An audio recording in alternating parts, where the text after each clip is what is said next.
Zabal va a responder a la interpelación que le harán parlamentarios de la oposición por el proceso de reconstrucción en Valparaíso, pero también en el norte y Grande. Queremos conversar más respecto de eso. El contacto hasta ahora es con el senador de RN, Francisco Chaguán, a quien le damos la bienvenida a CNN. Senador, ¿cómo le va? Gracias por esta comunicación. Buenos días, Verónica, ¿cómo estás? Muy bien, muchas gracias. Senador, usted junto al senador Lagos Weber ayer hicieron un recorrido por los cerros de Valparaíso y, según se ha informado, usted no estaría de acuerdo con interpelar a la ministra mañana jueves. ¿Dónde radica su diferencia con sus pares de la oposición respecto de esta iniciativa de mañana? No, en absoluto. Nosotros hemos señalado claramente que aquellos que hemos estado en terreno todos los días desde que ocurrió esta emergencia desgarradora en Valparaíso, creíamos que era necesario generar todas y cada una de las condiciones para apurar el tranco. Por eso invitamos a la ministra a poder ver en terreno cómo marcha la reconstrucción en Valparaíso, y en este sentido le pedimos que apurara la marcha de la entrega de las 1000 viviendas de emergencias que faltan. Le señalamos que todavía hay personas viviendo en carpas, que hay dificultades con la conexión de los baños con el alcantarillado, que hay problemas graves con riesgo sanitario por la cantidad de roedores, que había que también apurar la marcha en todo lo que dice relación con la conectividad dentro de los cerros que fueron afectados, que también había que generar todas y cada una de las condiciones para establecer cuáles eran las zonas de exclusión, que habían personas que habían hecho 13, 14, 15 veces la ficha EFU para declarar su calidad de damnificado y todavía no lo han sido, o aquellas personas que han sido resueltas con los subsidios y no le han llegado. Pero básicamente la diferencia radica en que aquellos que hemos estado en terreno todos y cada uno de los días sabemos que el trabajo se hace en terreno, coordinando con la autoridad y no a través de un escaño en la Cámara de Diputados. Por lo mismo nosotros hemos señalado que más allá de la interpelación, que es legítima y que es parte de una herramienta o un instrumento legislativo, lo importante es cuál sea el tono con que se haga. Si es para hacer un punto político, me parece mal. Si en definitiva ayuda a poder resolver los problemas urgentes de las personas que están en el campamento Santa Teresa, en el Cerro Merced, en el Cerro Litre, en el Cerro Mariposa, en Las Cañas, finalmente va a ser un aporte. De lo contrario, va a ser más de lo mismo. ¿Y cuál es su sensación? ¿Este es punto político o es finalmente establecer plazos? Porque ayer, por ejemplo, el diputado de Amplitud, Joaquín Godoy, decía, mire, a nosotros lo que nos importa acá es que rayemos la cancha y definamos, entre otras cosas, cuáles van a ser los plazos que se van a establecer para que la gente de Valparaíso, pero también los del norte, puedan saber más o menos cuándo van a poder contar con una vivienda definitiva. En ese contexto, ¿a usted qué le huele más? ¿Es un punto político o puede ser un aporte para efectos de establecer tiempos? Va a ser muy importante el tono de la interpelación y en ese sentido creemos que este es un instrumento eficaz, un instrumento importante desde el punto de vista del Parlamento, pero va a ser muy relevante cuál sea el tono que finalmente se exprese el día jueves. Le quiero decir, nosotros seguimos trabajando, hemos apadrinado más de 250 familias, hemos proporcionado asistencia a más de 600 toneladas de ayuda directamente a los sectores afectados, hemos estado trabajando directamente con las personas afectadas, conocemos muy bien los dramas de las faltas de baño, de riesgo sanitario. Entonces yo quiero decir lo siguiente, efectivamente hay que apurar el tranco, eso se lo dije ver a la ministra. Yo prefiero los liderazgos más bien que sean capaces de generar sinergia, y en ese sentido me parece muy bien que ayer la ministra haya accedido a estar en terreno. Pero claramente ayer no le di ningún apoyo a la ministra, por el contrario, le pedí apoyo para Valparaíso, que es lo que nosotros queremos para poder salir rápidamente de esta situación dramática. Yo quiero decir, cada familia es un drama, cada familia es un drama.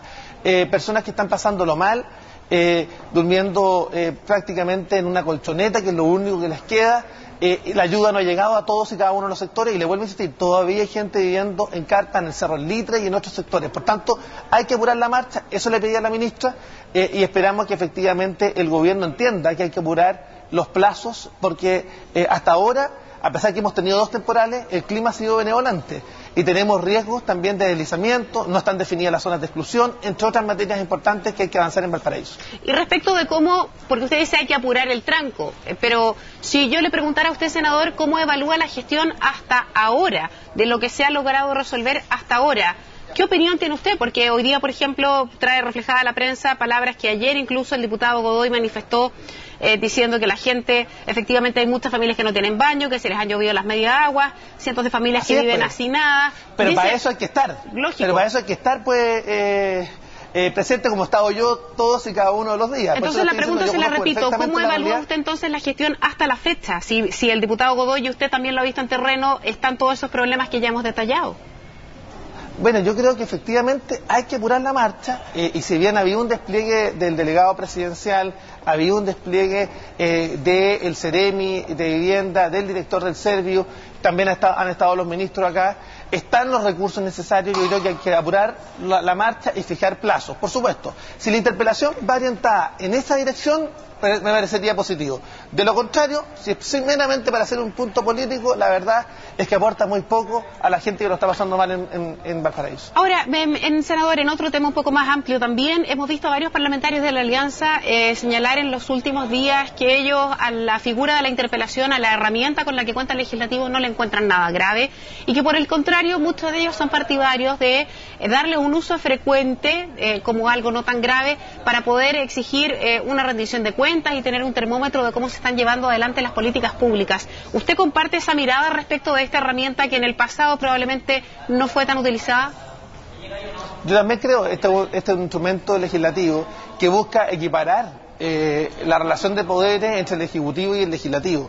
Y por supuesto que yo soy partidario que la interpelación pueda ser una herramienta para los efectos de poder fijar el foco de atención de políticas públicas respecto a determinada materia. Yo le resto dramatismo a las interpelaciones, por eso yo he señalado que yo no sigo contrario a la interpelación de mañana, yo simplemente quiero abogar por un tono constructivo para la gente que lo está pasando mal. Y si esto termina en fijación de plazo, si esto termina finalmente en poder apurar la marcha que yo le he indicado al gobierno desde el primer día, será positivo. De lo contrario, será más de lo mismo. Y nosotros tenemos que tratar de dignificar la política y tenemos que revalorizar la política como un instrumento para mejorar las condiciones de vida, particularmente los porteños. Le vuelvo a insistir, cada familia en Valparaíso es un drama. Le podría hablar del caso de la señora Ernestina en Cerro Merced, o Lorena que vive en la quebrada Kaiser, o le podría hablar de Anselmo, de Campamento Sor Teresa, o le podría hablar de tantos casos, tantos cientos de casos que estamos viviendo a diario. Y que son complejos. Todavía tenemos dificultades con el retiro de escombros en la subida Troncoso, o tenemos dificultades con personas viviendo en carpas en el Litre, o en la quebrada Kaiser, o personas que están con dificultades en el pasaje 1, con las matrices que están colapsadas, o le podría señalar la cantidad de roedores que está hoy día en el Cerro Merced. O le podría señalar efectivamente la situación de carpas también en Las Cañas, o la falta de alumbrado público en cada uno de los sectores. Entonces, a nosotros nos da cierta impotencia efectivamente el tema de los plazos, y eso sería, si finalmente mañana terminamos con una fijación de esos plazos, me parecería que sería un aporte. Y en esa misma materia, ya que estamos hablando de los plazos, usted es un hombre que conoce la zona porque es senador por ahí, además un hombre que lleva mucho tiempo en política.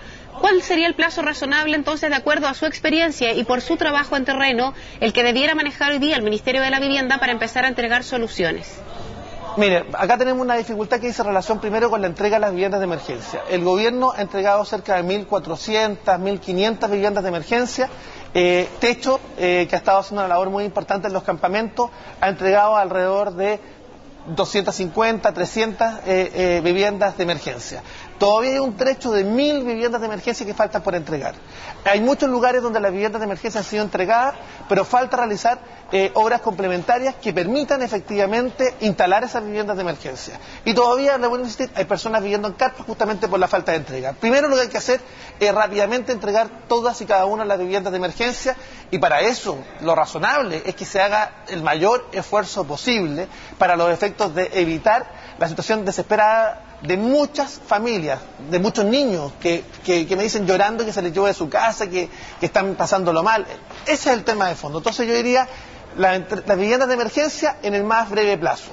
Luego, todos los subsidios que ha anunciado el gobierno, que son importantes, que dicen relación con cerca de 21 millones de pesos para la construcción de una vivienda, efectivamente esto se pueda materializar. Falta información a los damnificados, efectivamente, falta mucha información. Hoy día hay disponible en la Plaza Cívica proyectos inmobiliarios para los efectos de que las personas puedan elegir su vivienda definitiva. Pero hoy día los vecinos tienen un problema de flujo de información que yo también pediría al municipio, que también ha estado desplegado en terreno, como también al gobierno regional, que pudieran trabajar más aceleradamente en aquello. Yo le diría, respecto al tema de las viviendas de emergencia, obviamente hay que apurar la marcha. Yo diría que el tema de la inclemencia del tiempo puede pasar la cuenta a muchas familias y por tanto eso debería ser inmediato. Y si bien está el Cuerpo Militar de Trabajo laborando en Valparaíso, debiera generarse las condiciones para duplicar aquel contingente que permitiera efectivamente terminar rápidamente con la entrega de las viviendas provisorias o de emergencia. Eso también debe estar complementada con la entrega de los kits completos. ¿Qué quiere decir? Toda la impermeabilización de las viviendas de emergencia, todo lo que dice relación con los sistemas eléctricos de esas viviendas de emergencia. Ahora, pasar a la solución definitiva, yo le diría que hay que hacer todo el esfuerzo necesario. Yo tengo un temor, porque la paciencia de los porteños se está acabando con justa paciencia, o sea, pero con justa razón. Mire, claramente las últimas lluvias efectivamente han generado una situación de indefensión en muchos porteños que implica que el gobierno debe apurar la marcha. Y si bien nosotros, los privados, nosotros como parlamentarios hemos hecho una ayuda puntual, eso no implica que la solución definitiva, la que debe provenir desde el Estado, finalmente tenga que apurar el tranco. Bien, senador, le quiero agradecer mucho estos minutos de conversación con CNN. Aprovecho de que estamos en este diálogo. ¿Qué va a pasar ahí en el Senado y cómo se están organizando para ver el partido de Chile a las 3? Yo voy a verlo con los vecinos damnificados en el Cerro Merced, así que espero efectivamente poder ahí estar acompañándolo y poder darle también un rato de una gotita de alegría a aquellas personas que lo están pasando tan mal. Bien, senador, gracias por su tiempo, que tenga una buena tarde. Gracias, igual, que les vaya bien. Nos vemos, hasta luego. Adiós.